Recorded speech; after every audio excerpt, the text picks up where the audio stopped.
Testing 1 2, testing 1 2 1 2 1 2 1 2. Got it. I can't hear y'all. What's up, man? I can't hear y'all yet. Y'all got the mic muted.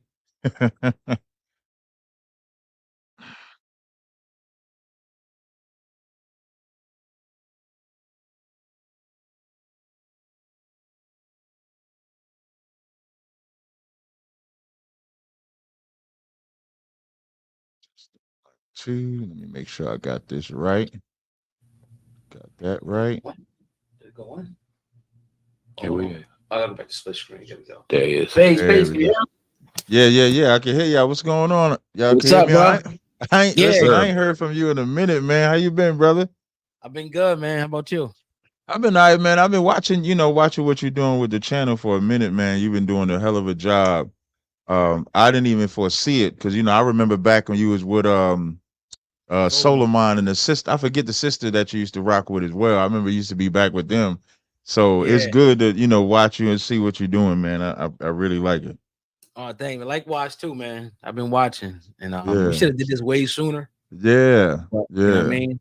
We in here, man. So Definitely. When I was talking about it on my live stream, I said it's called Hip Hop Uncensored, so that means it could be uncensored. Oh yeah, for sure. We try. Now, I don't go too crazy, but I don't go too crazy. But I like that it's let it out, uncensored. bro. Yeah, Let it out. Yeah, let that's it out. what's up. That's Yeah. what's up, man. I appreciate it. I appreciate it, man. Yeah. So we behind the scenes, so we can go ahead and get started then. Okay. All right. No And, sweat. all right, we do a brief intro and then get going. All right, so let's get it, man. In 5, All right. like 4, 3, 2, 1. Welcome to another episode of the Hip Hop Uncensored podcast. I'm your brother, God, from Hip Hop News Uncensored, and sitting across from me is my co-host. What up, y'all? It's your man Sam, and CEO of Viral Hip Hop News. You're in the building for a very special edition of the Hip Hop Uncensored podcast. We got a special guest in the building, Captain Slap You in the Truth. Tazaryach is on the podcast. Peace, King. How you doing, family? Good to see you, brother. Hey, I'm good to go, man. I added the slap. Well, first of all, I appreciate y'all having me on the show. Like I was saying behind the scenes, I watch y'all show or live stream, I should say, all the time. So I appreciate that information. The slap you in the truth came from I did a skit with this comedian Moneybag Mafia in Atlanta, and the skit was he was walking with a white woman, and so they walked past us, and we asked him, "Is the woman white?" We call him Lost, and when he tried to talk to me, I slap him in the skit and slap him into a Hebrew Israelite garment to change so he could change his life. So that's why I titled it "Slap You in the Truth." That's on fire. Definitely. But how you been, man? It's been a, like you said, we go all the way back to what they call the conscious community. Yeah. You were slaying people back then. We was doing our thing. Conscious community dead now. They dead now. I heard you. All right, you're gonna talk about that. Yeah, definitely. But how you been, man? Let us know how you been, bro. I've been good, man. The Most High. Everybody knows I'm an Israelite. If you don't know, I'm an Israelite, so I follow the Bible, and it's been a beautiful thing in my life to be able to obey a God that allows you to be a man, to allows you to be strong, to allow you to defend your family, defend the truth, defend your people, and then I ain't got to worry about people's emotions or feelings because I'm following a God that's about warfare. And that's one thing that's needed. So I've been all right, man. I've been out teaching. What I've been trying to do probably the last 2 years is really venture into different spaces. Like Israelites is mostly known for being in like a biblical type of environment or a biblical type of world. But our people are everywhere. So our people are in the hip hop world, they're in the comedic world, they're in every type of world you could go in. So I've been making it my business to go like on Clubhouse and to go in the worlds with like the Wack 100s, which if y'all want to ask any questions, you can. Go into the comedic world, go into a Jesse Lee Peterson type of environment because our voices need to be heard there too. So that's kind of what I've been doing recently, getting more involved with people that don't necessarily believe like I do. It almost like a reverse of the conscious community. Like the conscious community came to us. Like we was just teaching on the street, and then the polites and shockers and all them came and got obliterated. So I'm kind of doing it in a reverse manner. So that's what I've been doing for a while now. Take us back, man, to the beginning if you can. I never got your story of you joining ISU K. Like, were you Israelite, another sect, or talk about that? Yeah, I never was in another group per se. At least unbeknownst to me, I was never in another group. So how I got to ISUBK was actually a brother from GMS sent me to ISUBK. I just didn't know that he was in GMS at that time. So it's like, when I was young in the truth, like learning about this Bible and stuff like that, I ain't know nothing about groups. I ain't know nothing. So when I first found out, so I found out about Israelites from watching blood sacrifice videos. I used to watch blood sacrifice videos, and Jay-Z sacrificed this, Dame Dash Yeah. sacrificed. I'm thinking all that's real. You couldn't tell me none of that shit was real. Like I'm watching, like, damn, he done deleted this person to get fame. And so as I'm watching that, I stumbled on a video that says we are the children of Israel. And so I link up with this brother. His name was Yash Kwara was his name. He was from Chicago. And so that's the first cat that I ever spoke to that was giving me information on being an Israelite. And so he used to have this call group of brothers and sisters together, and they used to do a little Bible talk, but then they start beefing amongst themselves. And for me, I was genuinely searching. So it's like, imagine you going thinking you hearing this word, because my life was kind of like, I don't want to say in shambles, but I wasn't spiritually sound. I was into a lot of wild things. So now I'm thinking I'm changing, and they about to show this brotherhood, and then I'm finding out this ain't really brotherhood. Like if you ain't strong in your your spirituality, you can get turned off. So imagine, let's say if y'all come and join me, and then I'm teaching y'all, and then as y'all learning from me, y'all see me hate my brothers. How could I tell y'all we about brotherhood and then I'm hating them? So that's what I'm seeing. And so in the middle of all that, I asked one brother, his name was Hezekiah, and I asked him, I said, well, where did all this start? And he told me ISUBK. And when he told me that, he gave me all the information to get to their website, get to their radio shows, get to all of that. And so without him, I would have never found ISUBK at all. And so I found out later, because they made a video about me, because they love sleeping with white women. I'm not really into sleeping with white women, right? So when I tell them we can't sleep with white women, they made a whole video like, fuck you. And that, I mean, the title was like, my Hebrew name at the time was Madad. A lot of people don't know that I had named myself. So before I became Tazaryach, you be thinking when you're an Israelite, you can give yourself your own name. So the name that I gave myself was Madad. And so they titled the video, Fuck Madad. That was the name of the video. And that shit broke me a little bit. Cause I'm like, damn, I thought these was my friends too. Like whether we disagree or not, we ain't gotta be full-fledged enemies behind that. Right. And so it was so I still went to the school, went to ISUBK, and they clapped for me when I walked in, which they showed me brotherhood. So now that showed me something, because I didn't know that they was following me. I didn't know that they would know any of this beef, because I'm a little guy. I'm not known like I am now. And so for them to do that, it let me know that brotherhood is really the most important thing. Because no matter what you're going through, if your man's is with you, you can endure that. But if your man's turn on you, it's like, damn, I thought this was, how many of us be like, damn, now I'm by myself. And then you almost got to find new friends or something like that. And so then you just say, for effort, I'm going to just go dolo. I'm going to just be by myself. You know what I mean? Which happens to a lot of brothers. So I'm just fortunate enough that I was led to ISUBK, and they showed me that brotherhood. And then from there, I got my real name, which became Tazaryach. So they named me. I didn't name myself. So my name means stronghold or castle, which kind of is befitting, because I think I am a stronghold for the truth. I think I'm a stronghold. I whoop a lot of ass out there when it comes to debates, or if you decide to cross the line, which we'll get into. Either way, yeah. Either way, I'm with it. So it don't matter. Whichever way you want to, however you want to take it, we'll take it that way. And so it worked out beautifully, and I was allowed to come into a school. I passed my officer's test so that I could be able to teach.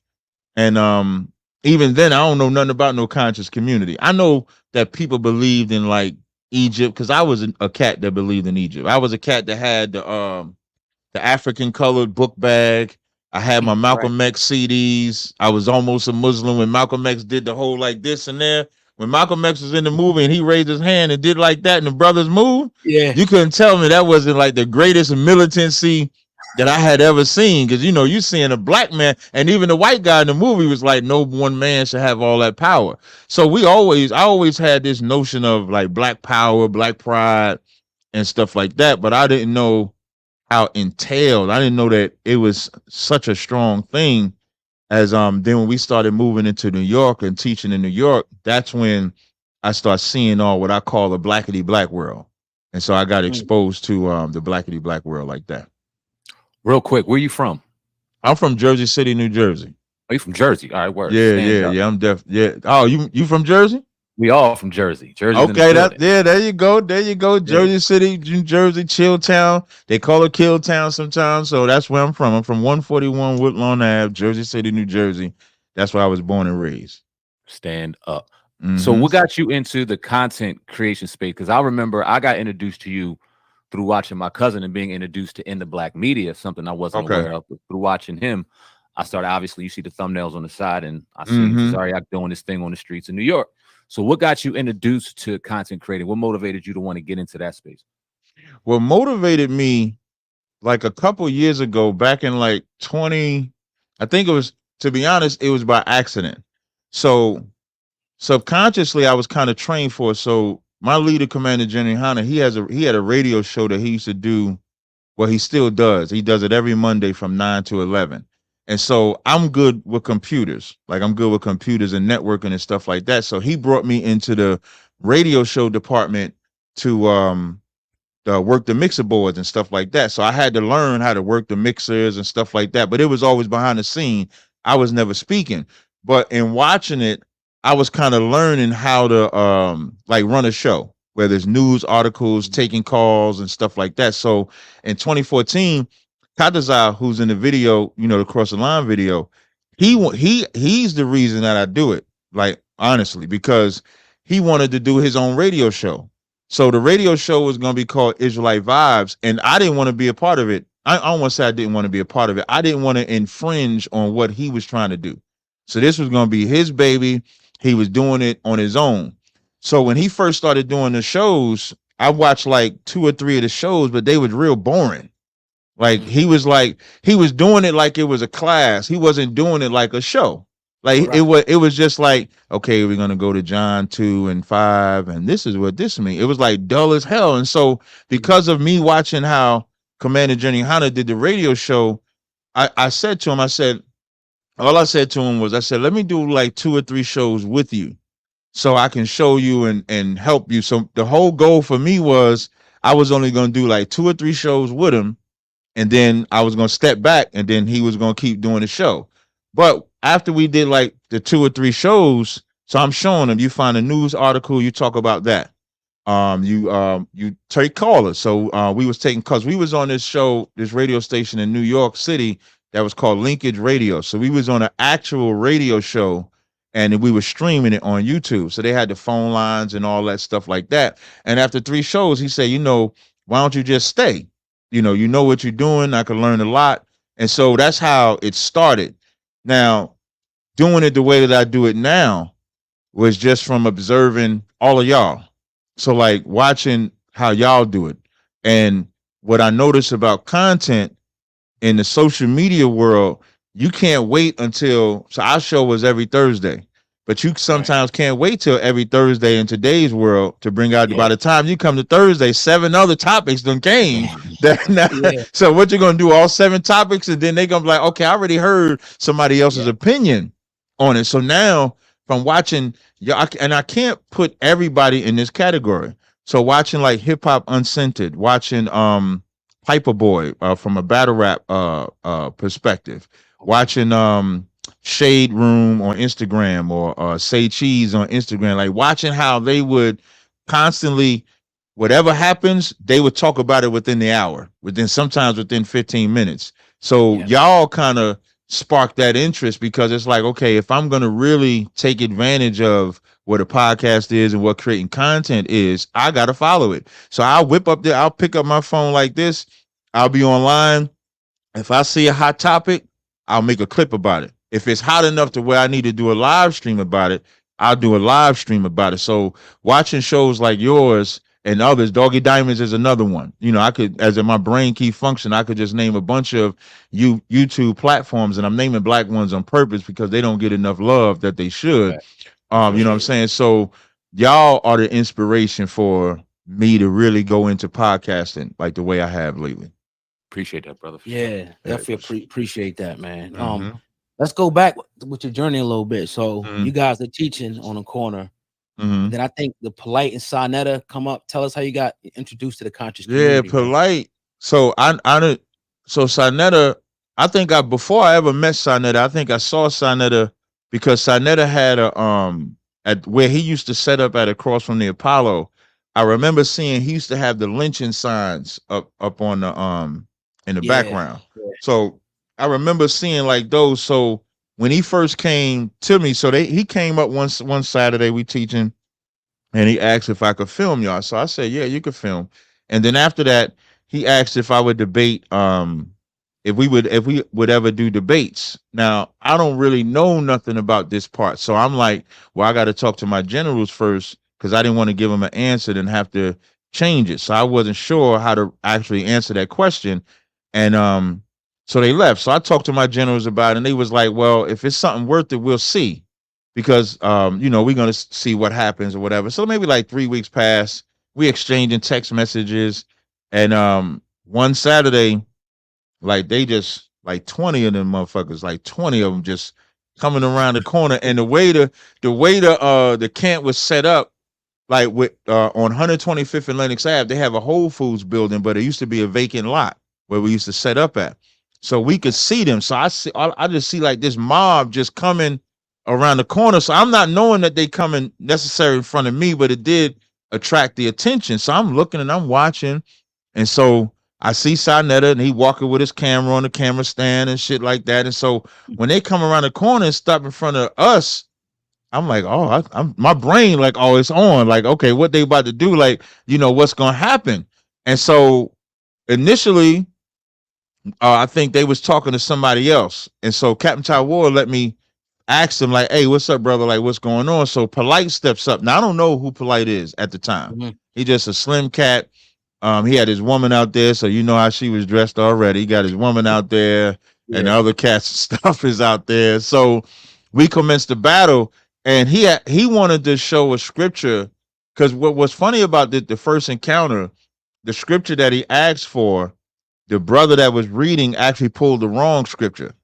But Polite, I guess Polite wasn't sure enough that it was the wrong or right scripture, so I didn't know. But we battled for like maybe 2 hours. Like we battled for about 2 hours going back and forth. He telling us the Bible is false. I'm saying the Bible ain't false. I start going into all that African shit they follow. I go pull up the African sign where they eating shit and pissing on themselves and all type of African stuff like that. So I'm getting into all of that. And at the end of it, Polite was like, he comes to the side and was like, we need to debate. So I said, okay, I'm down with the debate. I talked to General Hyman. I'm thinking he gonna give it to Captain Ty Ward. He told me to do it. So when he tells me to do it, that's when I now got to start studying. So when I start studying, now I learn about this Nubianism stuff. Now, when I got into the Nubian part, the first thing when I found out that they leaders arrested for child molestation, I almost didn't even want to study it because I'm like, why? I mean, I didn't know that black people would follow somebody that's molesting kids. But then I was reminded that even in the church, we following men that molest kids, unfortunately. You know what I mean? Like even later on, we found out what Africa Bambaataa was doing. Because a lot of people don't know, like I worked with Hassan Campbell first. Like I was one of the first cats, he go by Poppy now. Like I was one of the first cats that worked with him, you know, went to shows with him and stuff like that. So as I'm studying that, they brought us to Polite and them, try to set us up. Like when I say set us up, so the thing that they used to say was that we could only teach on the street with the mic and yell. But if they got us in like a closed room, they would be able to beat us.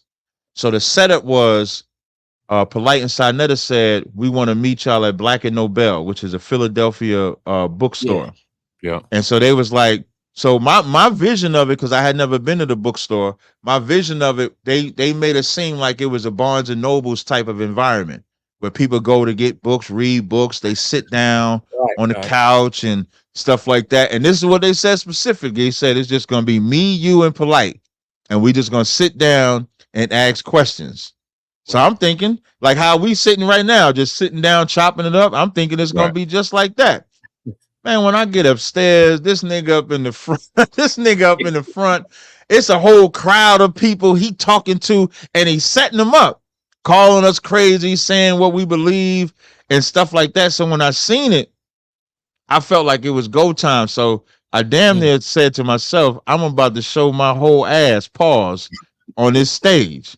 I said, I'm about to go all out. Like my whole intention was to be like shock value. Like there's a part when I say, how you gonna say the black woman is God for giving birth to babies when my children is swimming right here, and I tap my thigh so everybody could know what I'm talking about. Like we always swimming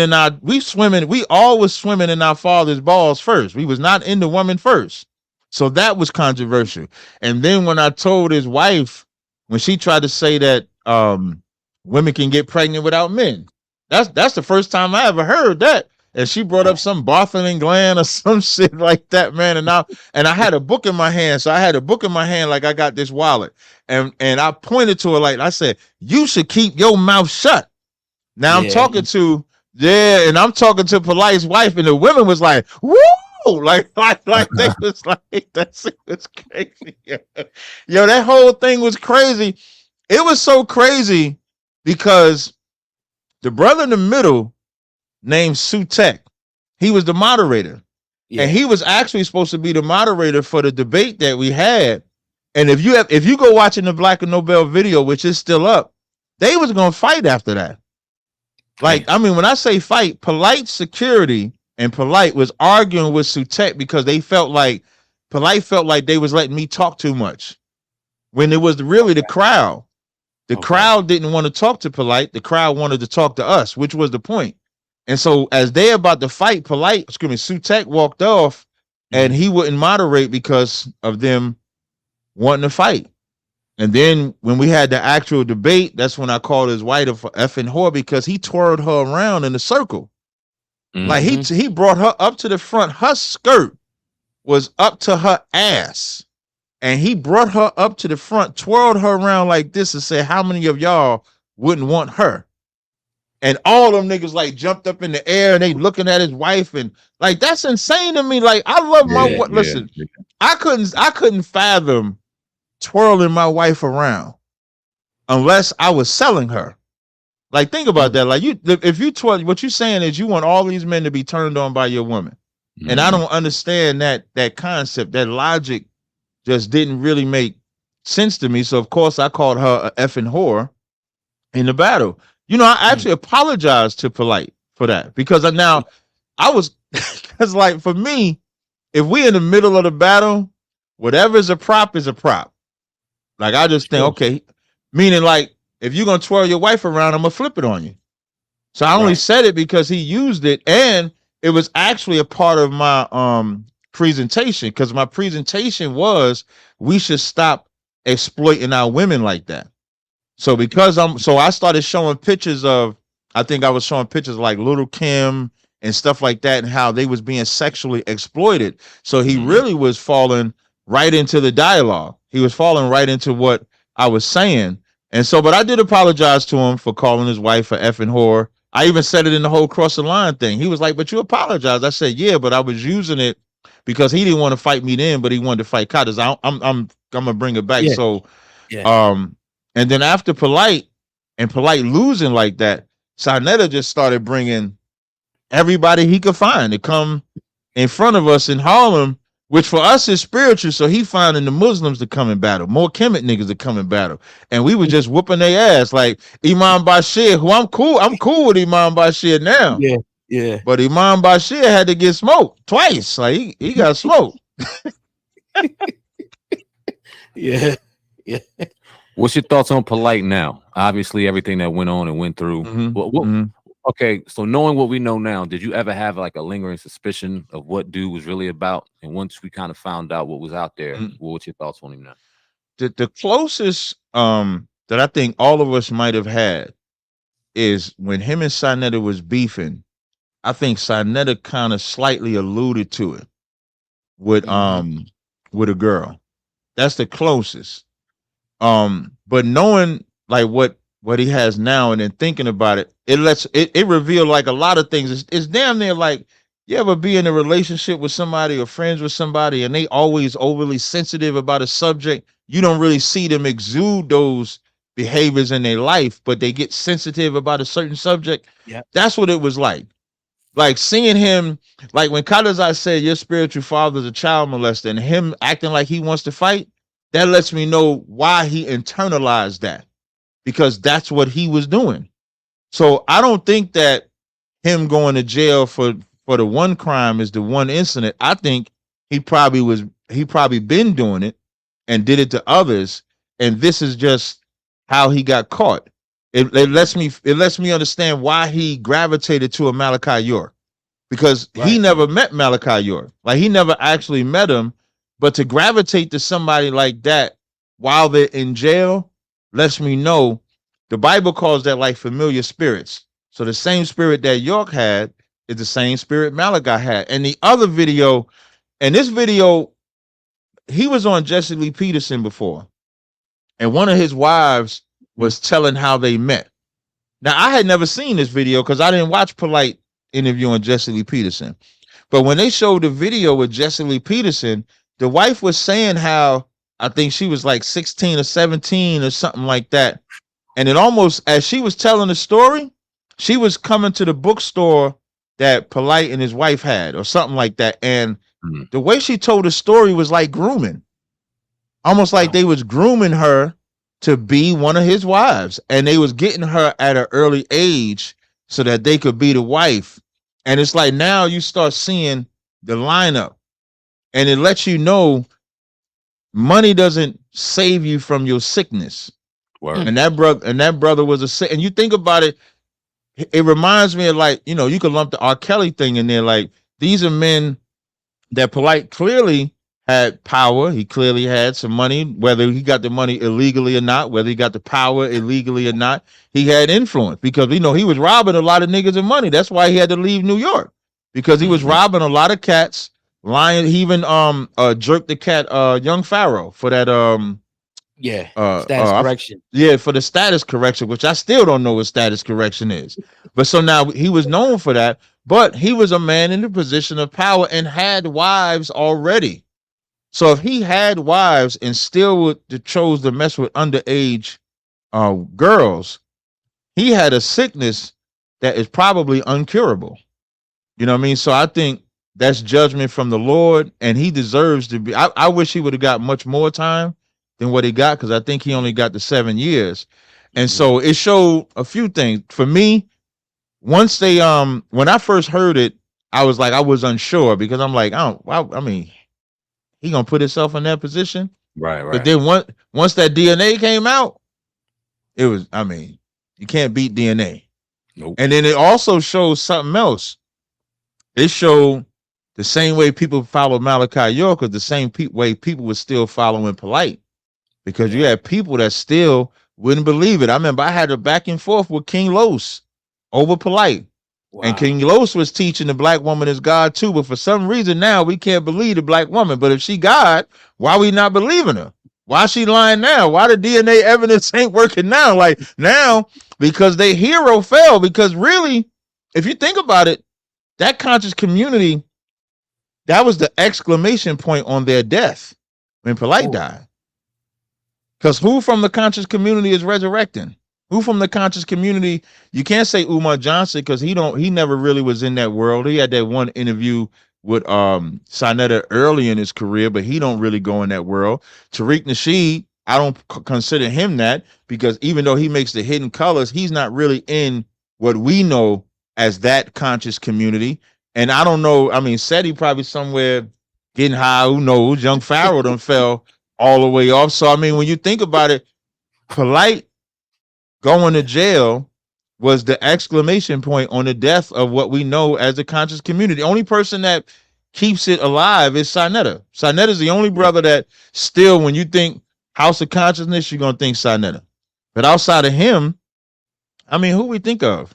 I mean, if y'all know somebody, of course y'all could name it, but I don't know nobody that makes you want to say I'm conscious. You know what I mean? Because of that.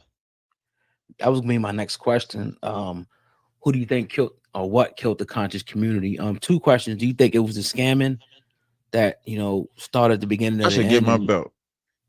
And what's your thoughts on Umar Johnson in the school? If you've been following that.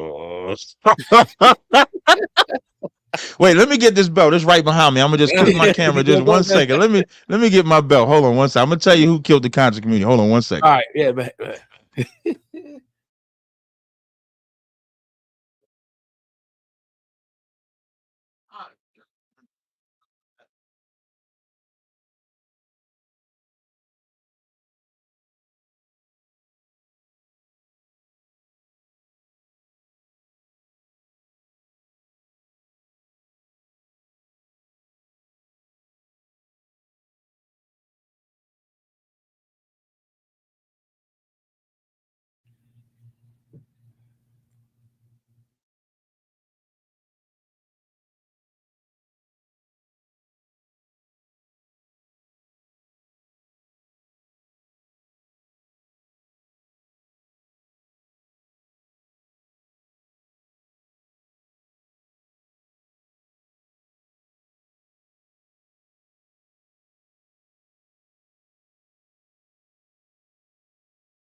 All right, I can't thought my belt was right behind me. So I was given a belt this past weekend. When I was with Tommy Sotomayor, and I was okay. going, yeah, and I was gonna wear it. I think I got a picture of it. I'll show because I killed the Yeah. conscious community. That's how I look at it. I look at it as I killed the conscious community. I killed all of it. Like, and what I mean by that is, the conscious community made their living off of battling the Bible. That's what they made their living off of. And by making their living off of battling the Bible, they had to come in front of everybody that they felt was about the Bible. And I would be at the helm of it. I would be at the forefront of it. So anytime they wanted to battle, they would come in front of me and they would die. And so I would definitely take the credit from now to be biblically sound for all the people that's gonna go crazy. I would say the Most High did it first, and I would say He used me to actually do it. And so that's how I look at it because nobody is around. So Yeah, that's how I look at that. Now, as far as Umar Johnson with this school, I mean, how long are we gonna believe that? Unless y'all know some information that I do not know. Every year he says this is the year that we're gonna start the school. We're gonna open up the school. I actually have brothers in Delaware, and I always and periodically I say, "Hey man, go by the school. Tell me what's up with it. Is it changed? Is it growing? Is it doing that?" I get the same answer. There's nothing. Wow. I think Umar should finally just come out and say there is no school, but he can't because he's gonna have to get that money back. You know, that'll destroy his reputation. He gotta have at least one semester. I mean, what has been like 6 years? Right? Don't he gotta have like one semester? Yeah. And you know, I mean, the other than that, I don't know what to say. Like it's a failure. And I think that what we should take as black people is the hustle that comes from it. Because who wouldn't want a black school? That sounds good. And Umar Johnson is another one that's an intelligent brother. He knows how to talk. He knows how to galvanize. And we got to add, he knows how to hustle. And that school is the hustle. Now, I'm one that, you're damn near like, okay, what if he bring out the school? Here's how I was in the beginning, like 5 years ago, whenever it started. I said, well, I don't want to say he ain't going to have the school because this might be the year he got the school. And then I say, well, he said this year, maybe it's this year. Then it's this year. Like how long? It's almost like when the building fund for the church, but you never see the building. But they collect. Word is born. Listen, my mother's church. This is how my mother's church used to shame us. They used to put our names, and they used to have like this graph, like how much you gave, and my graph would be all the way down here. Everybody else graph would be up there. They try to shame you when they're giving money. Yeah. And so damn near what Umar's doing is what the church does. He's promising we're going to have a building, but never get the building, but still is collecting funds for the building.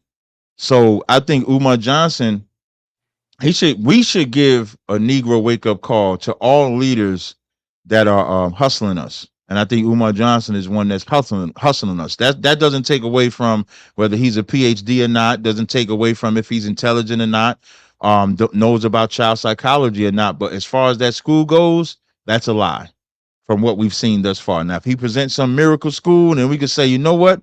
Good job, Umar. You persevered. But right now, it looks like bullshit, if I was to say it bluntly. That's what I think about Umar. I think Umar's a perfect segue into kind of the harsh reality in what we live in now, in particular with media, in particular with hip hop, in particular with our culture, as it's seen from the outside looking in when it comes to how fake and phony can turn you into a celebrity. Because we laugh and joke about Umar a lot now. At first, we took it kind of like, damn, you ain't got the school for now. He's a bona fide celebrity. He's getting retweeted everywhere. They think he's funny. Oh, he could throw some shit out and some new people that never heard of him. Oh, that's real because he's articulate as hell. Right. And it just kind of shows the fake and phony world that we live in particular, in what we see in our social media. What's your thoughts on hip hop? And I know that's a very broad question. What's your thoughts on hip hop as it's perceived today in the media that provides the hip hop content for you? What's your overall thoughts on that? Let's start. I don't really think there is hip hop anymore. If we think about so like Jermaine Dupri made an excellent point. Jermaine Dupri, I forget who it was that only sold like 21,000 sexy. Thank you. Sorry so Jermaine, no, that's excellent because Jermaine Dupri made an excellent example. I think Sexy Red sold like 21,000 copies, and that was applauded. If you did 21,000 copies in the 1990s, she was cut. I mean, what? I mean, you a group, and you carrying crates now. All you gonna do is support the one that's selling the records. You carrying crates now. You doing some type of manual labor to recoup the money that it took to invest in 21,000 copies. And if you think about it, for all the popularity that they're giving Sexy Red, she can't even sell. Like I guarantee you that tour gets canceled. Like, cause I'm seeing all online how nobody wants to go to her shows because from a content creator, from a content perspective, she's extremely popular. She gets all the likes in the world. She gets all that in the world. And a lot of artists are getting that. A lot of artists are getting likes in the world and they're getting social media acceptance in the world. But from a music perspective, we all know it's trash. It's not like genuine music. So hip hop to me, and that's what kind of make like the Drake and Kendrick battle, like really kind of invigorated life into hip hop. That's why I was mad. I can't even listen to a J. Cole song. I haven't been able to listen to a J. Cole song since he stepped away from the battle because I'm dead serious. Because J. Cole was boasting about being number one. Remember, it was the big three: J. Cole, Kendrick, and Drake. And then when it came time to prove if you was a big three, he backed out. So I can't listen to a song where he's saying he the best or he the top and they trying to mimic me and do all of that because you ran away when the battle came. So, but Drake and Kendrick was like the dopest reminder of what hip hop used to be. Like they was dropping tracks, they going back and forth. Now I ain't really like the over analyzation. Like you ain't get that back in the day. Like when Jay-Z and Nas battling with Cuba, ain't nobody taking line for line. Well, how do we know this is true? How do we know that's true? How we know this? Like you don't get ain't nobody. If nobody in rap is telling anything that's true, when you think about it, even if you make a regular song and you done unalive like 12 people, nobody thinks you really did that. It's entertainment purposes. So a battle is the same way. Like if you go into battle rap is the same way. Battle rap, they done killed you like 12,000 times in 3 rounds. You know, you know what I'm saying? So on the planet. Yeah, they're like, I got a gun so big. I mean, they guns don't even exist. Like battle rap guns don't even exist in real life. Yeah. But it's for the entertainment of it. And so that Drake and Kendrick was like the closest to like real hip hop. Like right now, all we got is maybe hot song. Like you get a hot song but you're not getting no real purist type of album. There's no quality content, and it's really now we got to get into like the who's in charge of putting the music out, because that plays a part too. And so a video from a while ago when Leah Cohen was talking to Charlemagne the God, and Charlemagne was calling Leah a culture vulture, and Leah didn't deny that he was a culture vulture. And he said, I got, you know what I mean? He said, well, you know, I got kids to feed, I got family to feed and stuff like that. Now, what Leah Cohen said was being done in the 90s. You think that stopped? No, that didn't stop.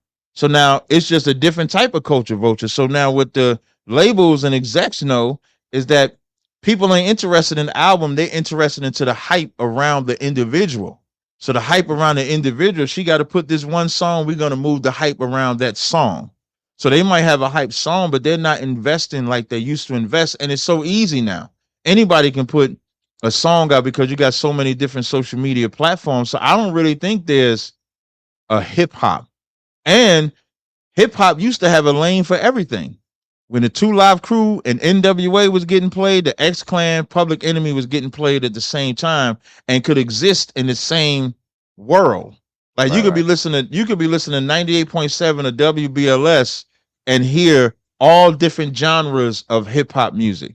Now there's only one genre, the bullshit. You don't get to be artistic. Even for all of now, I think Kendrick Lamar won the battle.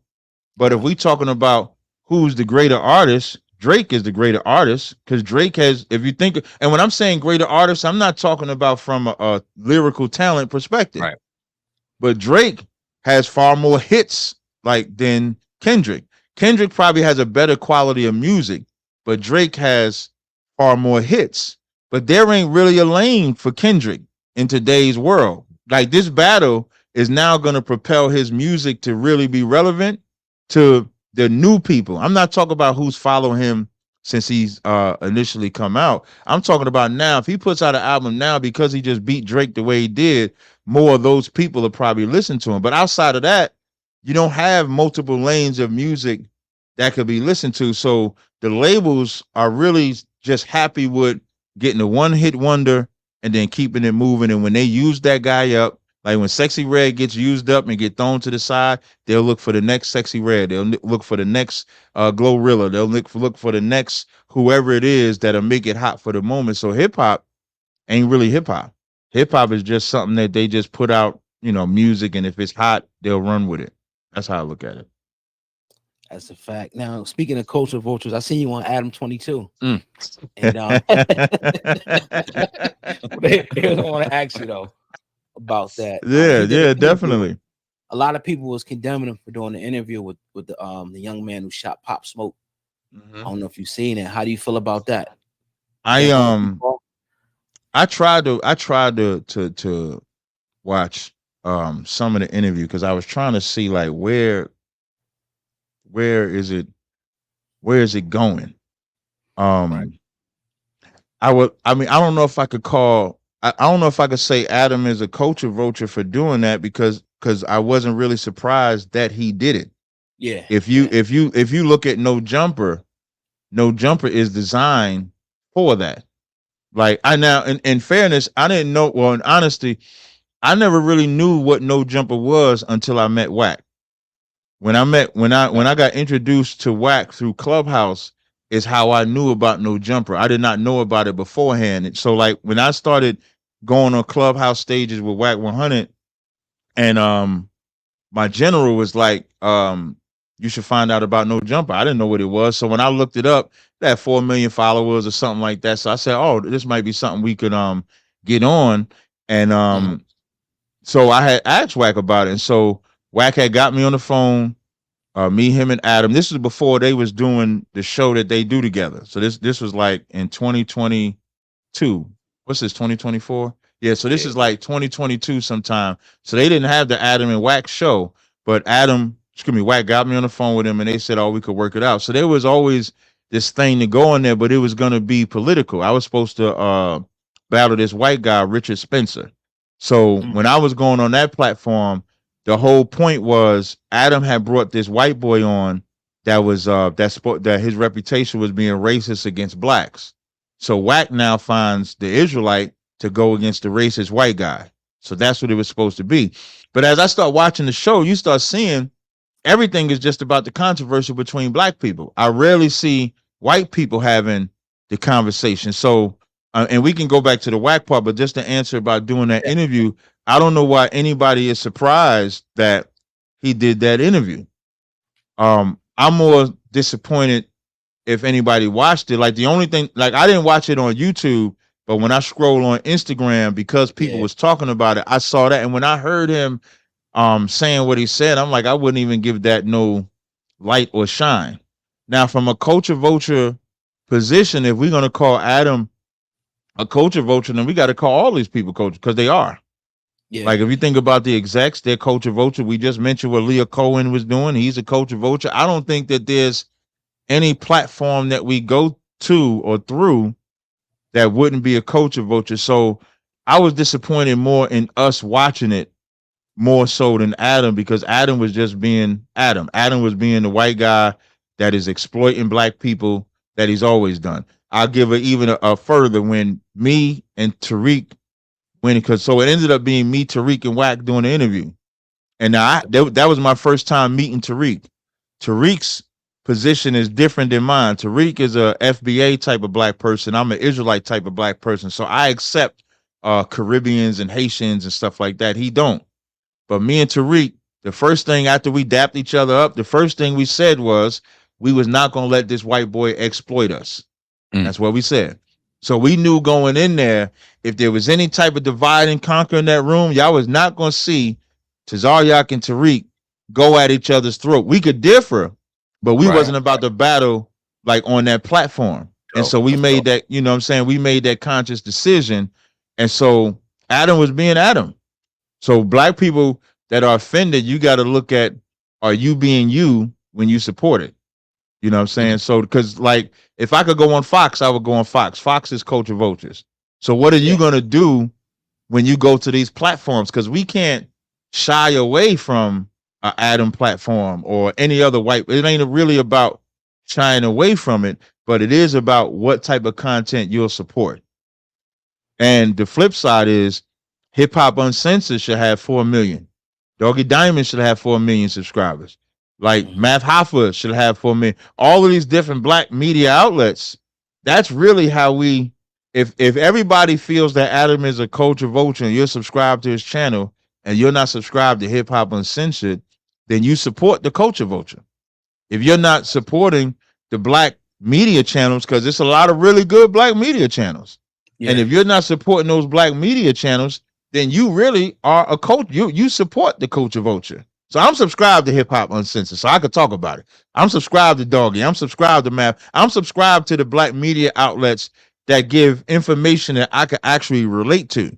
I can't relate to what Adam does on No Jumper, but I can relate to what y'all do on y'all platform. So I think that's the way that you really deal with it, because you're not going to get rid of it. It ain't never going nowhere. So the only thing that you could do is take advantage if you have the opportunity to go. Like, so what I did on that show was talk about the Jewish man ain't a Jew. They wrong for Palestine. And talked about black people. Like I didn't give, like my show on Adam 22 was not the typical Adam 22 show. And that's really, now if I would have went on there and y'all have seen me and Tariq banging on each other like everybody else do, then I would have been a part of the Adam 22 show. So even Wack said on audio that Adam bringing me on that show was him kissing my boot. That's exactly what he said. And so that's the difference. So that's what we supposed to do. But that, I don't even know why that cat's out of jail. Because if he was a part of, like that I'm tripping like that. Like I'm tripping over. We calling Adam a culture vulture. What's the government? The government that let this man home. Like I don't even know how he's allowed to be free, let alone be on an interview. I just think it represents the sad state of how black men can be disrespected. Black men can be disrespected so much that you can unalive somebody and then that makes you famous. Think about that. He's famous for deleting a rapper, and he might do another interview. Could have got paid for that interview. Now he gets the profit for deleting a black man. Like, does a black man life matter at any point? So I think that's the biggest thing we supposed to do. That video shouldn't have got no views. That's how I look at it. Yeah, and I think Adam in doing that kind of shows what he feels. I don't care what he shows, but what he feels about black men and people. He don't give a damn about them. He'll just exploit them and get money. He don't give a damn about them. But you talked about Wack a couple times. Talk about how you got introduced to him and what your thoughts are on Wack, because he gets a lot of different perceptions and a lot of different thoughts on that when it comes to Wack 100. So what's your experience like with Wack? So I met Wack.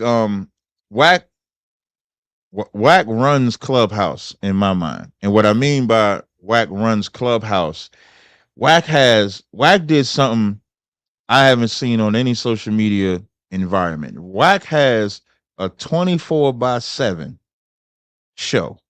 What I mean by that is he created something on Clubhouse where from 12 midnight to 12 midnight, there's a room running by him.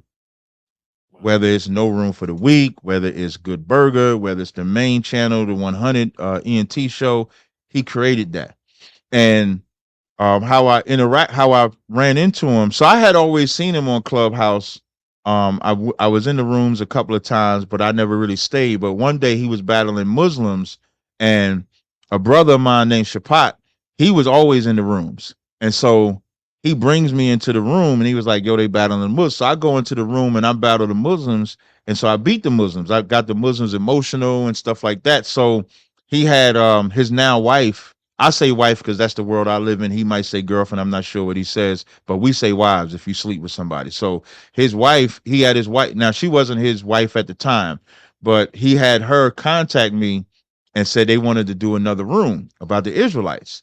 And so that's how I got introduced to him. And so once I did that one room with them, I started frequenting the 100 side. That's what they call it on Clubhouse. They call it the 100 side. And remember earlier I was saying, like, for like the past 2 or 3 years, I wanted to get into like different spaces to not just be in like a biblical space. So now this was a space where you got gang members, former gang members, drug dealers, strippers, regular black women, regular black men. It was a smorgasbord of different type of blacks and Hispanics in these rooms. And so I said, well, let me see if I could get in here and do some little Bible talk and be down to earth at the same time, because just because I believe in the Bible, I watch battle rap, I watch movies, you know, I hang out. I just don't break the laws of God. So as I'm in these rooms, we start building, me and Wack started building a good rapport. And I built rapport with other brothers and sisters as well over there. And so at one point I said, Wack, you got to have a room. And he said, no, you got to create the room. So when the room was created, I never looked at it as my room. I looked at it as their room that they're creating for Israelites on their side. So now we got this room. But the one thing with Wack, now here's the flip side with Wack. Wack is always thinking of how can I create content? And in Wack's mind, it don't matter what the content is as long as it's content. And so Wack don't care if it's his best friend, his worst enemy. If it's content, it's content. So where I clash with that is I'm always going to be me. I'm not going to never not be me. So I'm fine with some things being funny. I'm fine with some things being content, but some principles I'm not going to bend on. And that's kind of the difference between my world and Wack's world. Like, I'm not a gang member. I never would portray myself to be a gang member. I'm not, I don't know that world. I do know my world. So it's like a clash of two different worlds. So Wack would always say he's American. And when I was thinking about the whole American side, I was thinking, like, when you think about America, America was built on red and blue with the white flag. Blue is the Democrats, red is the Republicans. That's the same thing with Bloods and Crips. You have a blue for the Crips, you have red for the Bloods. So when you say you're American, you'll do things that Americans will do. Even the police siren is red and blue when it flashes the sign. So I start thinking, like, psychologically, we don't even realize that when we're in these gangs, we're being American. When we're unaliving each other, we're being American. So I don't know that world. So I don't try to get into a gang environment, but I would be able to teach the Bible on his stage. I had them speaking Hebrew on that stage. I think they still say it. Like I was driving to Atlanta and I needed to stay woke. And so I went in their room because I haven't really been in their room since last year. Excuse me, since a couple months ago. And when I went in their room and I'm just listening, I still hear them say a few Hebrew words. So Wack is I don't dislike Wack, but I can't rock with Wack with the content because Wack used me for content twice. So wait, let me finish giving him his props because sometimes they'll watch it and they'll be looking for that type of shit like that, right? All they fucking look for it. So he gonna say, I did this for Cap, I did that for Cap. So let me give the brother his props. So, but Wack did some good shit for real shit. I personally like Wack. I don't dislike Wack. I dislike the content side of Wack. So I just want that clear. I don't have even and I'm gonna talk future and I'm talk past. So even like when Tommy Sotomayor wanted to go on Wack stage, like I called Wack, like I got his number. So and he answered and I set it up and everything like that. Wasn't no beef or no bullshit like that. I don't have no beef with Wack at all. So even when he brought Kanye West to Clubhouse, he let me interview Kanye West. I didn't know that he was gonna let me do it. Like, so when he set up the interview with Kanye West, it was like $20 to get in the room. So I paid the $20, and so I let him know I pay him. And he called me and he was like, "No, I want you to be one of the people that interview Kanye." So when he had the room on Clubhouse, everybody wasn't on stage, but I was one of the ones on stage. He didn't have to do that. To this day, I don't know why he did it. It could be that he respected me at the time. It could be we was cool, whatever the case may be. But I appreciated that because he didn't have to do that. Right. Now, what I do think, though, is that the more that I was on the stage and people was listening to this Israelite shit as opposed to this gang shit, now that becomes the threat. So now it's like, let me get this Israelite shit up out of here. And so we had a clash on it. Like February is weird because like every time we had a clash that we stopped fucking with each other for a time, it was always in February. So February of 2023 was the first one. So they made up this thing. They made up this thing where we're beefing over a woman. I never was talking to any of their women. They made up that beef. And so what I did was, and this is when we got the Israelite room over there. So they end up deleting or burning down the room. I didn't care, nothing like that. So that was the first one. And so like a couple months, 2 months go by in like March, that's when Wack messages me and he was like, "Yo, they want you to battle Richard Spencer on 2020 on Adam 22. I can't do it. You should come and do it because you have the skill set to do it. This ain't about you and I." And so I agreed to do it. And when I agreed to do it, I came back over and was rocking with him again. And oh God, you might remember this. The content they was playing on me was the woman that did that interview with Polite, my ex-wife that had did the interview with Polite from 2014. So they was playing that content. Wow. And so they was putting out the narrative that I don't take care of my daughter can't come around and stuff like that. And I'm still with that wife today and still with the daughter. I take care of the daughter and all of that. So when they start playing that old content, I was really laughing because the content that's like, so 2023, that was 9 years old. Then they played it again this year. So now you're playing like 10-year-old content that's not even true. But again, that's the frenzy that Wack is. If you want to talk about chaos, Wack is good at creating chaos content. That's facts. Yeah. He gonna get some shit together and they gonna believe it on the 100 side. If Wack says it, it's like the Most High said it on that Clubhouse.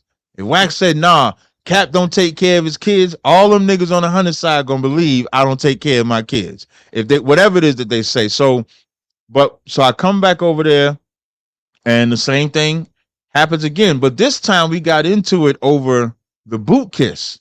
So for those that don't know, when we on the streets teaching, white people will feel sorry for what their ancestors did and will get on their knees and kiss our boot. Mm-hmm. So now, so me and Wack get into an argument about it. But here's why I say Wack is the king of creating chaos content. Me and Wack have a private conversation on the phone. He's telling me I need to get a t-shirt that has the boot kiss on it. I need to fully go into the boot kiss. And I'm fine with that because we already had a t-shirt. So I'm fine with that. I'm talking about XYZ. Like 2 weeks later, we having a battle about the boot kiss, and he's saying that his argument is that if white men see us having these people kissing the boot, they're gonna take it out on innocent men, women, and children, and they ain't got nothing to do with it. And so as we having a back and forth about it, I says to him, I says, well, if you want me to stop getting white people to kiss our boot, then you have to go into the neighborhoods and help me stop gang violence. I said, because one thing we do know is that there are innocent men, women, and children that are getting killed from gang violence, and they didn't want to do that. And so then after that, so I haven't really been in the room with them since that time. But personally, I don't have no issue with Wack. Like I would call Wack if Wack called and he needed something. I don't have no personal issue, but that content shit, Wack has a button. Like Wack gonna push the controversy. He gonna push the needle. Wack is gonna push the needle because in Wack's mind, this content sells. And when you think about it, he ain't all the way wrong with that. Because no, he's you know what I mean? Like, and that is the sad part, because content was supposed to be genuine. Yeah. Like it's supposed to be true content. It's not supposed to be fake content. That's why even to this, so like, just be like, there was a woman last year that said she got hit by a brick. There was this African woman said she got hit by a brick. Her face was so swole. Now, me coming up in black neighborhood, I've seen people get hit with bricks before. I've seen people get hit with sticks. It never looks smooth like that. It's always like scarred up or something. Somebody, there's got to be some scratches, some stitches, something got to be a part of that as well. So I knew it was fake, but she was able to do a GoFundMe. She was able to get money. And then we found out that it's not real. So now we live in a world to where when you see something online, the first thing I say, I don't know if that's real right there. I don't know if this is this real? Even the media, like actors, entertainers will create content to bring controversy around themselves. I remember in the beginning of the Drake and Kendrick beef, they was like, is this stage to bring Kendrick back into the limelight? Because Kendrick, he wasn't really in the limelight at that time. So you hear about all of this. So that's how I look at Wack. And Wack, I mean, love him or hate him. I don't hate him at all. But he knows how to push that envelope of content, whether it's true or false, unfortunately. And you don't know what it, like, I don't be believing none of, like, all that stuff on Adam's show. I think they create all that. Like they create, we gonna, you know what I'm saying? Like, we gonna set this up like this. We gonna set this up. I brought Tommy Sotomayor on Wack show. This was maybe 3 or 4 weeks ago. Tommy wanted to go on there because Vlad was on there. Tommy felt he was lying on there. He was misrepresenting him. So I bring Tommy on there. Tommy and Wack get into it. As they're getting into it, Wack says, what about that trainer you was talking to? Oh, shit. And Tommy is like, what are you talking about? When Tommy leaves, Wack says, he wasn't really with a tranny. I just said that. Wow. Lord. He just said it just to see if how Tommy would react to it. And so that's what I'm saying. Like, the content is not true. Like, content is not true. And that's where, like, I kind of separate myself, because if I was to ever bring out fake content, me as an Israelite, it would automatically devalue me, because I'm supposed to be a man of God that's not lying, that's not doing none of these things. So if I bring out a fake content, it looks bad. But somebody in the world like a Wack or any of these other entertainers, they can do it. And now people all say, well, it was entertaining. You want to be entertained. And so now we think this is how you get entertained. And it's unfortunate because kids think like that.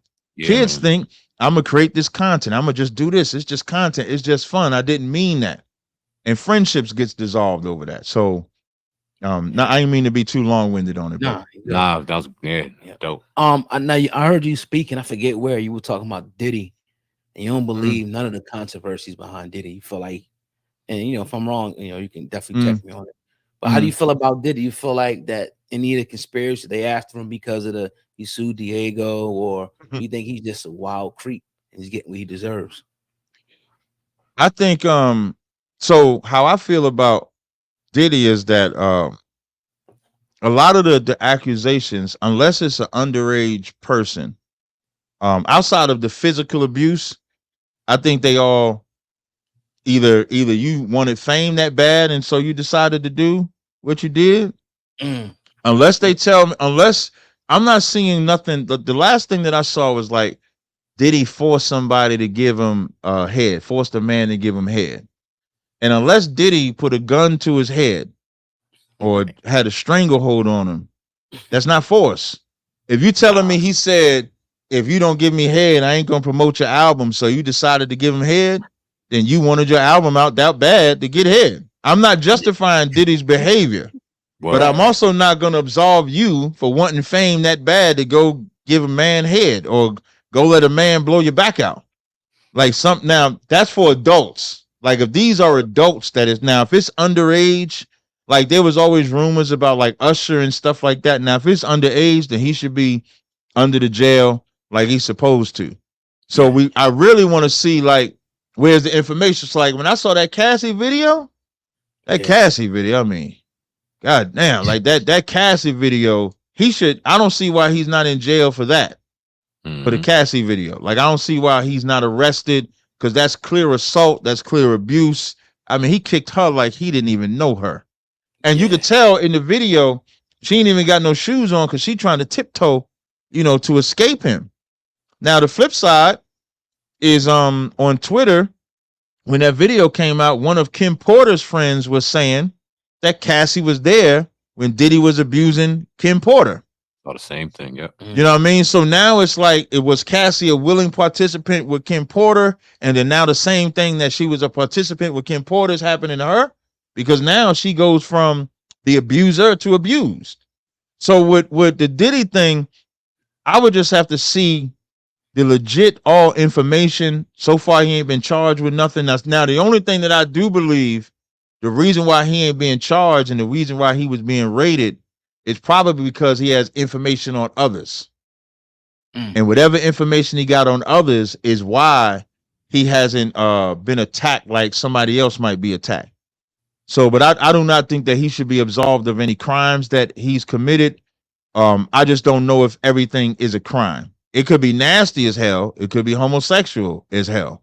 But if a grown man gave that man head to put an album out, I think it's a sin. But I can't say, like, what we saying about the nigga? Like, what we gonna say about the nigga? I don't know. If the cat come up to me like, yeah, that man made me give him head to put my album out, I'm gonna look at him like, and you gave him head to put your album out? Like, I'm like, that's what I'm looking at. Like, you couldn't go to another label exec. Like, you couldn't make. Yeah, you got choices. Even a woman, if a woman had sex to put the album out, you got choices. Like, you did not have to have sex. You know what I mean? Now, let's say if they was drugged, because there's so much stuff being said that Diddy did. Let's say if they being drugged. Now, those are crimes that, of course, he should go to jail for. He should do all of that. But a lot of them did whatever Diddy did. Did whatever Diddy asked because they was addicted or wanted that fame that came with it. And the Bible said you can't serve two masters. You can't put money over God. And a lot of them worship money more than their own values and more than their own morals. And it's only after they give up their morals and then they realize this wasn't as good as I thought. Now they want to bring back their morals.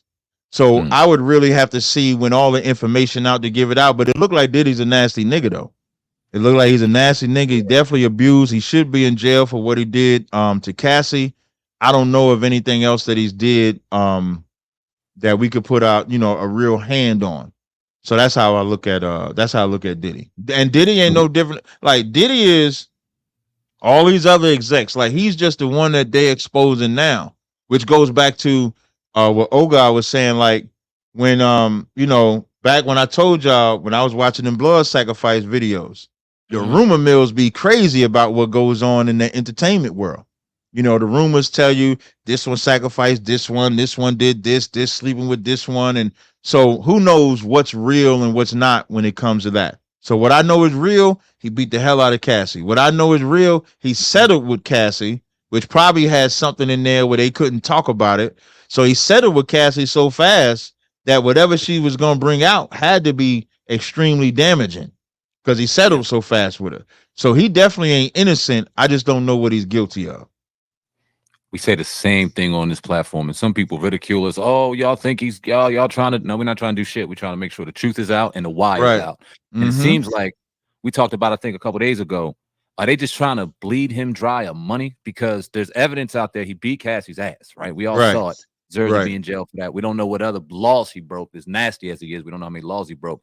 But it don't seem like they care about none of that. They just seem like they care about smearing his name more. They keep putting out his net worth, dropping and dwindling. We see this falling, see him selling his house probably for bread. Do you think that they're just trying to bleed him dry, or what do you think the why is on what they're doing? The only thing that kind of makes sense is the more they take his incomes away, when they do arrest him, maybe he can't afford attorneys. Then maybe he can't defend himself as well. I mean, so like if they taking all these different businesses, like I think he's selling his mansion as well. So like as they take those things away, then when they go to lock him up, because I think with R. Kelly, I mean he was poor by the time they got to him. So they could be bleeding him dry so that he can't get the best attorneys to get off for whatever crime they're gonna bring him to. Now, so him losing all the different platforms kind of comes with the territory when somebody does something crazy like that. Like I think Garcia, the boxer, was just talking about niggas. They suspended him.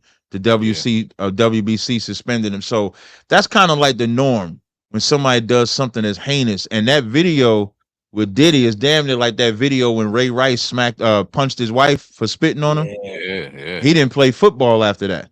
So it's different when it's on video. So it's almost like you can't help but expect him to lose those ventures, because then the people are gonna be like, you still messing with Diddy after we saw what he did to Cassie? So in the eye of public opinion, he should lose all of that because of what they saw. From the criminal prosecution perspective, I don't know. Like I said, I don't know if he got information on people or if they waiting till his money run out to arrest him, or either they ain't got nothing and they hoping that by putting out all this information, somebody comes out with something damaging against them. So, and all of this is just speculation until we see, what actually happened. So I'm not sure. I know you're a big Jay-Z fan. Him and Jay-Z was thick as thieves, right-hand man. You always seen him at the Rock Nation brunches. A lot of people said Jay-Z should speak up, say something. How do you feel about that? Nah, Jay ain't gonna speak, because then they might come after his ass. He like, nah. What up, ho? What up, ho? Shit, ho. Like, nah, I ain't saying nothing, because they used to say he was messing with Foxy when she was underage.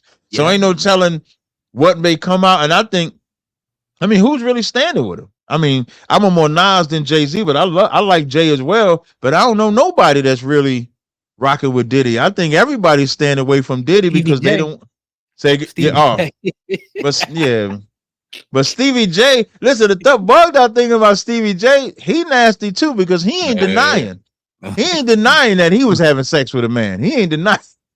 He was ready to fight. He ain't say no. He just wanted to fight. Right. He ain't say no. He just want to fight, which is typical homosexual behavior. That's typical homosexual behavior, to fight. So he like, nah, we just gonna fight this out. We gonna fight. And so he is one of the ones that's standing with him, but he ain't even got no power. Like nobody even cared that Stevie J, you know what I'm saying, doing it or anything like that. But I think Jay is smart. I think everybody is just speculating until we see what evidence actually comes out. So far, the only true evidence that we know of is that video. Outside of that, I don't know. Like, it's all just rumor. Unless somebody could show me something different, because I don't follow the Diddy things like that. So I don't want somebody to say, well, Cap, you was lying because this information is out there. I don't know everything that's coming out about Diddy. I don't. But so what I do know is that I could go see a video of him abusing and beating the hell out of the girl, but I don't know of the other accusations. And if any man or woman had sex with him, willing sex with him, willingly took drugs with him, as bad as that is, it's not a criminal act. If I'm a drug dealer and you buy drugs from me and we both get caught, we're both going to jail. It's not one going to jail and not the other. So if it was evil for him to offer sex for money, it must be evil for you to do it. because you could have said no, and then now once you say no and he don't let you leave that room and he makes you stay in that room, now that's force. So if it's not like that, you just as nasty as he is. Great point. Yeah, you're a real big battle rap fan.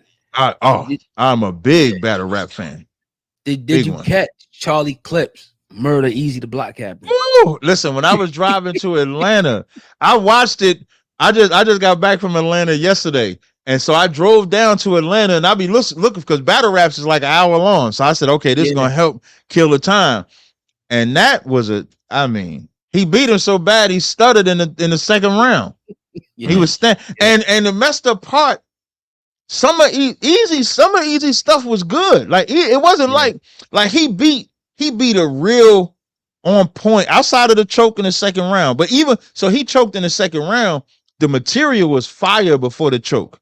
The material was fire after. So it wasn't like Easy was corny and he beat and Charlie beat him. He beat like the Easy that battled Chess. He beat like the Easy that battled K-Shine. He beat that type of Easy to block. But Charlie, when Charlie's serious, man, it's hard to beat that nigga. And that nigga Charlie, that shit was fire. I mean, I was super impressed by Charlie. You said what? No, you got it. You said no, you. It's almost like we needed that from Charlie because we know we got it in him, right? But then we didn't see that the last few battles, and then when he started to cut the way he was cutting, I was listening to a couple days. I was like, "Cuz, did you hear this shit?" He's like, "Man, I sure did." I was like, "Good lord." Yeah, the way he was flipping the bars, he did like a scheme in both rounds. He's so mean. What I could do a scheme where he did it, I think in the second, either the first and second or second and third. Like Charlie gives you that. Like every 3 battles, like you damn they got it now. You got to skip like the next 2 battles. Don't watch the next 2 Charlie Clips battles. Don't watch them. You got to watch like the 3rd battle. Then the 3rd battle, that's the battle where he gonna give you. Because I ain't seen that good of Charlie Clips since he battled what's the cat that be like, hey yo, big dog. I might have to look it up on the app. He battled short stocky cat, rap a little bit like Twerk. I can't remember his name. I'm gonna try to pull it up. But that's the last time that I seen Charlie really be like Charlie. Outside of that, you ain't getting no really good Charlie. But ain't none of them better than Surf in my mind. To me, Sue Surf is the best. I'm sorry. Yeah. No, stand up, man. Yeah, and free Sue, man. Hopefully you're doing your thing. What do you think about his current situation? I forgot who it was Arsenal just shouted him out. Yeah, I hope that he learns from Lou Castro. I had to look. I wouldn't have been right if I couldn't get his name. So Lou Castro was the last time I saw a really good Charlie Clips. But I hope Surf learns the lesson. Like Surf is a cat that is like loyal to his friends, and but I don't think his friends are as loyal to him as they should be. Now I'm gonna just speak from a worldly perspective, not from a biblical. Because from a biblical perspective, I would tell him he's gonna have to separate from them. Like from a biblical perspective, he's gonna have to separate from them and that life. But he may not be ready to hear that I can't be a gang member no more. Like he ain't got to be active. They have this term like I'm a gang banger, I'm a gang member, not a gang banger. And a gang banger is somebody that's active. A gang member is somebody that's affiliated because they always look at it like I'm always going to be affiliated. I learned that from Wack. So Wack is going to say I'm not a gang banger, but I'm a gang member, meaning he don't actively be out there doing it. And maybe Surf can start by taking that approach because this is a man that has a great life in front of him. You know what I mean? Like this brother runs battle rap. Like battle rap ain't even been the same since Sue Surf has been locked up, but he's not learning to separate himself from that lifestyle. And we all got to grow up. Like when we growing up without fathers, gangs become the family that we inherit, no matter what you call it, whether it's a blood, crip. We had crews when I was coming up. I'm a little older. We used to call them crews, like Rock House Crew and Miniature Crew, Demon Crew, stuff like that. So, but as you get older, you have to kind of like mature past that. And everybody gets that wake up call where this gang life ain't what it's supposed to be. I just hope that Sue Surf has the opportunity to wake up from the gang life is not what it's supposed to be before it's too late, before he gets something that either he's not here no more or he's in jail for the rest of his life. So to my understanding, he'll be coming home in like a year or two or something like that. That's to my understanding. I just pray that this is the last time and he can, wake up to him, wake up to the truth. And everybody that say free surf, free surf, I hope they're giving him something to make him conscious enough, not the conscious community type of conscious, but conscious enough. I had to make sure I said that, conscious enough to make better decisions in life. You know what I mean? And that's what I hope that for the best. Now let that brother come home and just battle. Like, he's good at battle. Even when he wasn't battle rapping, even his commentary on battle rap, people paid attention to the commentary. I was watching his battle, and he the only cat I know that could tell the crowd to shut up, and they applaud him for saying shut the fuck up. And they like I was watching the battle with him and Cortez, and he's like, shut up, and they start clapping, and like it wasn't a bar or nothing. He just told, like, he controls the crowd so much. The energy that he brings is so amazing, and he could become like wasted talent. Like in basketball, when the cat won't take basketball serious, and they got the talent for or they won't take football serious, and they got the talent for it. Like Surf is like that. He's a cat that has all the talent in the world, but he's wasting it on a life that he does not have to live anymore. And if he was to change his ways, he would be respected. Excuse me. The young and up and coming can learn how to transition out of that life. How many of us know the OGs, as they call them in that world? The OGs don't want to live that life no more. And so you have some OGs that's telling these young cats, you don't have to live that life no more. And so if Surf transitions out of that, he can teach those, he'll become the OG that could teach the youngins not to live that life no more. And that's the Surf that needs to come home. And it doesn't change what he could talk about. He's earned the right to talk about every day, just like his third or fourth time doing time. So he's earned the right to be able to speak about the life, transition from the life, and be respected enough to where he can inspire others to transition out of that life. That's what I would say to that. For sure. And my last thing, man, if you can let people know where they can follow you and talk a little bit about your business, man. I appreciate that. Yeah. Of course, I'm Captain Tazaryach of ISU K under Commander Johnny Hunt. I wanted to show something. This is the picture I wanted to show. I ain't got the belt. I don't know what I did. I must have put it somewhere, but when I said I was the champ, I just want to share this real fast. Okay. This from my Instagram. This picture right here. If y'all can see this picture. Y'all see that picture right there with that belt? That belt was given to me. Can y'all see that or no? No, we don't see it. We don't see it.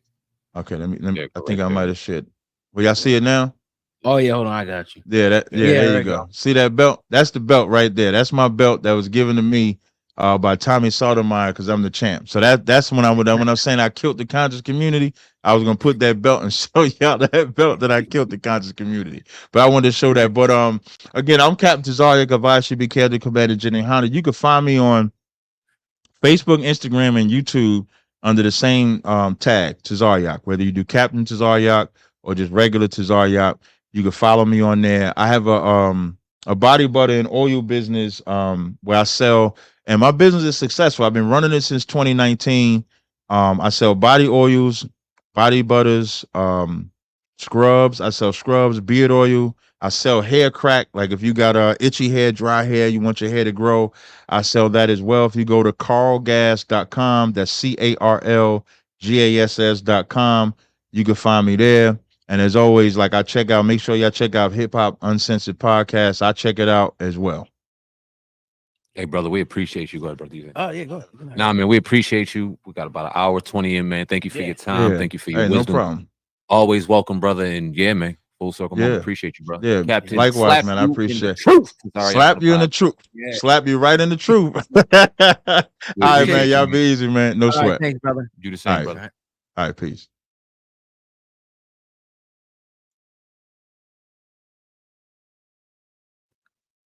You still there? Yo. Yeah. You asked if I'm still here? Yeah. Appreciate it, bro. Hey, no sweat, man. Likewise, man. I appreciate y'all rocking with me, man. And anytime y'all want me to come back, especially if something happens like in the conscious community world or something like that, just hit me up. You got my number now. So if there's anything else you want me to do, I'll rock with it. Hey, man. Appreciate the love, brother. Thank you. Hey, no sweat. All right, brother. All right. Peace. All right, peace.